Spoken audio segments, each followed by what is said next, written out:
burrito. And that, as I said, will weigh 100 pounds when it's fully assembled. All right, you guys will look to the center where Brian has part of his batch on the green color. Brian is going to light up as part of his batch. This is the part of the batch that has no color added. This is going to become the white stripe of his batch. Now, this is going to get lighter and lighter while it rotates, and that's just from the air getting mixed in. And he's also drizzling flavor over the top.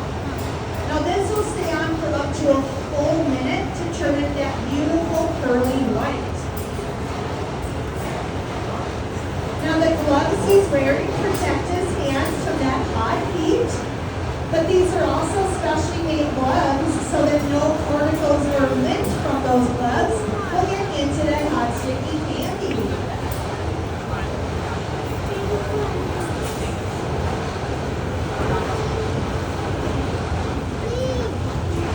All right, does anyone have